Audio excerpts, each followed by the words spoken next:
जय हिंद। छत्रपति शिवाजी महाराज को कौन नहीं जानता है। 6 जून 1674 को उनका राज्याभिषेक हुआ था, इसलिए आज 6 जून को पूरे भारत में राज्याभिषेक जयंती मनाई जा रही है।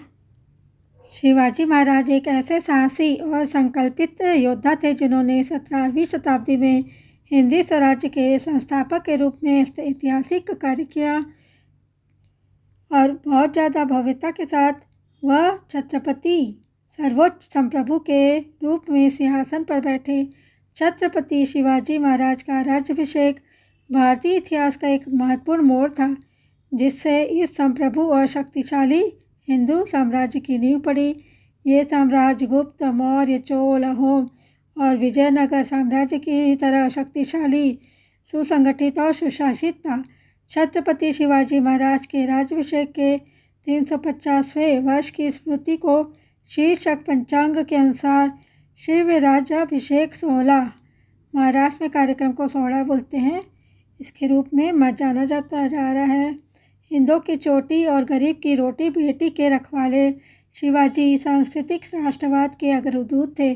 कवि भूषण ने शिव राजभूषण और शिवा बावनी जैसी रचनाओं में छत्रपति शिवाजी महाराज की देशभक्ति, वीरता और प्रजावत्सला का वर्णन कविता के माध्यम से किया है। भारतीय इतिहास में शानदार राजाओं, बहादुर योद्धाओं और दूरदर्शी नेताओं की लंबी सूची है। इनमें छत्रपति शिवाजी महाराज का असाधारण जीवन, अदम्य साहस, अद्वितीय नेतृत्व क्षमता, दृढ़ संकल्प, लोक कल्याणकारी, संवेदनशील और सक्षम प्रशासन का पूंजीभूत है। विभाजित और पराजित हिंदू समाज निराश और कुंठित था। लंबे इस्लामी शासन ने उसे असहाय, आत्मविश्वासहीन और अस्थिर बना दिया था। भारत का बौद्धिक परिदृश्य क्रमशः बंजर हो रहा था और सांस्कृतिक सूर्य अस्तांचल की ओर बढ़ रहा था।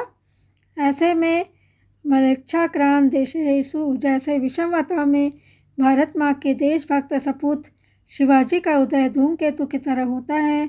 उन्होंने एक महान हिंदवी साम्राज्य की स्थापना करते हुए विभाजनकारी और दमनकारी इस्लामी शासन का प्रतिरोध किया। उन्होंने राष्ट्रीय स्तर पर हिंदू धर्म का पुनरुत्थान और प्रसार सुनिश्चित किया। अपनी माँ जीजाबाई, समर्थ गुरु रामदास और भारत के अन्य जो संत थे और सम्राटों के उच्चतम आदर्शों से प्रेरित होकर उन्होंने न केवल हिंदुओं की सुषुप्त चेतना को जागृत किया, बल्कि उन्हें संगठित करते हुए मुगल शक्ति को खुली चुनौती दी। शिवाजी ने एक ऐसे संप्रभु और स्वदेशी साम्राज्य की स्थापना की जिसमें प्रजाजनों का हित संरक्षण सर्वोपरि था। हिंदू राष्ट्रवाद के कट्टर समर्थक और हिंदू हितों के संरक्षक के रूप में उन्होंने सक्रिय रूप से हिंदू अस्मिता को प्रतिष्ठापित करने, सनातन संस्कृति को पुनर्जीवित करने और मंदिरों के संरक्षण और निर्माण कार्य पर भी बहुत ज़्यादा बल दिया था। इसलिए वे हिंदू राष्ट्रवादी आंदोलनों, विचारधाराओं और व्यक्तियों के प्रेरणा स्रोत हैं। उनके शासन में संस्कृत और मराठी आदि भारतीय भाषाओं को भी विशेष प्रोत्साहन दिया गया। यह सनातन सांस्कृतिक मूल्यों से संचालित देशज साम्राज्य था। शिवाजी ने हिंदुओं को संगठित करते हुए एक अपराजय शक्ति बना दिया। इस महायोद्धा का दम्य साहस, युद्ध कौशल और सैन्य संगठन किशोरावस्था से ही प्रकट होने लगे थे। उन्होंने 1646 में आदिल शाही सल्तनत को चुनौती देते हुए तोरण किले पर कब्जा कर लिया। इस साहसिक विजय ने मुगल साम्राज्य और आदिम शाही सल्तनत जैसी दुर्जय शक्तियों को स्तब्ध कर दिया था। बाद में पुरंदर के युद्ध में उन्होंने फतेह खान के नेतृत्व वाली विशाल सेना को भी बुरी तरह पराजित किया।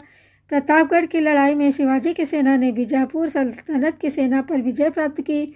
उनके नेतृत्व में मराठा एक अपराजय राष्ट्रीय शक्ति के रूप में उभरते गए। उन्होंने मुगल साम्राज्य को तब चुनौती दी जब वह औरंगजेब के शासनकाल में अपने गौरव के चरम पर था।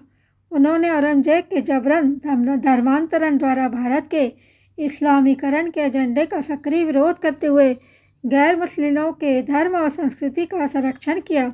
भारतीय इतिहास के सबसे प्रभावशाली और शक्तिशाली राज्यों में से एक यह साम्राज्य अटक जो है ना, वो पाकिस्तान का हिस्सा है। वो उसका नाम मैं बताती आपको। जो पाकिस्तान का हिस्सा है वो गढ़ी माझी लड़की और गनीमी कावा, ये 2 राज्य हैं जिनके ऊपर ये शिवाजी ने अटैक किया था।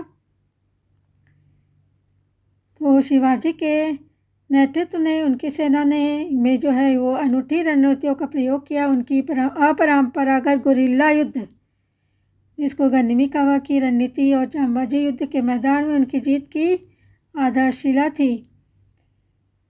मराठों ने न केवल मुगलों को हराया बल्कि 18वीं शताब्दी के अधिकांश समय में ब्रिटिश सेना को भी भारत पर कब्जा करने से रोका। इस प्रकार शिवाजी महाराज द्वारा स्थापित हिंदी स्वराज्य ने विदेशी और औपनिवेशिक शक्तियों का निरंतर प्रतिकार किया। तो जो उनका हिस्सा है ना, वो पाकिस्तान से लेकर तमिलनाडु में तंजापुर तक फैला हुआ था। शिवाजी की सैन्य सफलताएं समकालीन सेनानायकों के लिए भी हैरत अंगेज है। समुद्री सुरक्षा के सामरिक महत्व को स्वीकार करते हुए उन्होंने एक दूजे नौसैनिक बेड़े की स्थापना की।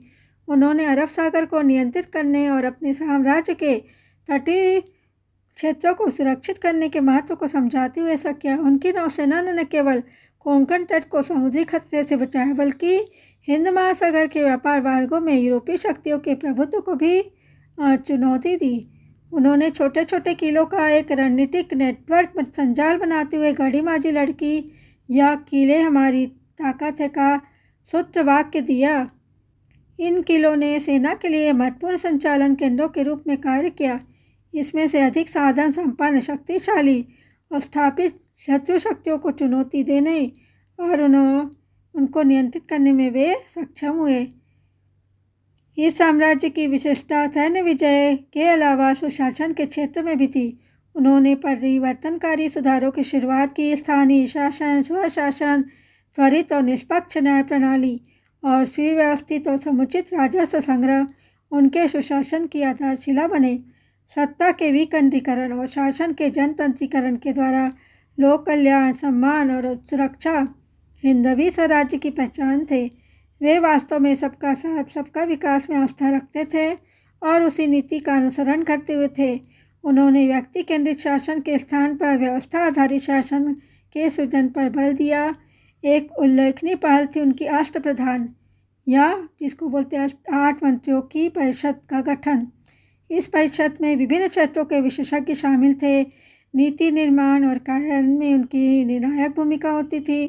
विचार विमर्श पर आधारित सामूहिक और सहकारी निर्णय प्रक्रिया ने शासन को पारदर्शी, जवाबदेह और संवेदनशील बनाया।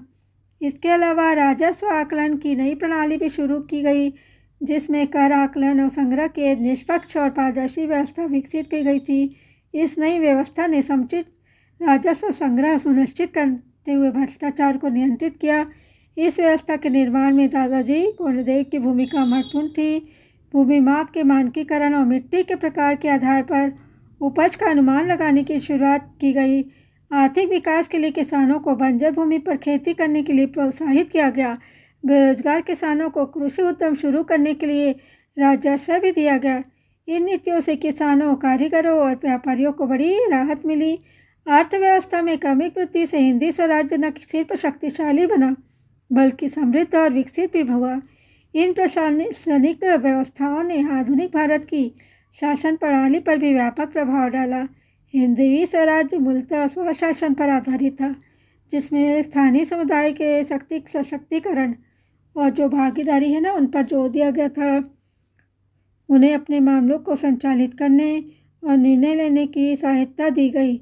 समर्थ गुरु रामदास की शिक्षाओं से प्रेरित होकर शिवाजी ने सभी हिंदुओं की एकता को प्रोत्साहित किया और सनातन धर्म का प्रचार किया, जिसका अर्थ था जातिगत भेदभाव से मुक्त एक ऐसे उदार धर्म को प्रोत्साहन जिसमें महिलाओं को प्रतिष्ठा और अधिकार देना, कर्मकांडों पर भक्तिभाव को प्राथमिकता देना आदि मुख्य थे। विभिन्न पृष्ठभूमि के विद्वानों, कलाकारों और कवियों को संरक्षण प्रदान किया गया। सामाजिक न्याय और समानता उनके प्रशासन की आधारशिला थी। स्वशासन, सांस्कृतिक गौरव, सनातन धर्म और विदेशी वर्चस्व के अटूट और अनवरत प्रतिरोध के सिद्धांत पर स्थापित हिंदी स्वराज्य की विरासत ने बाल गंगाधर तिलक, वीर सावरकर आदि विचारकों और स्वतंत्रता सेनानियों के ऊपर अमिट छाप छोड़ी। इस विरासत ने भारतीय स्वतंत्रता आंदोलन और स्वतंत्रोत्तर भारत की जो विचारधारा उसको भी प्रभावित किया। तो हिंदी स्वराज्य के संस्थापक शिवाजी आधुनिक भारत के निर्माताओं में से एक थे। यहाँ तक वीडियो सुनने के लिए आप सबका बहुत बहुत धन्यवाद।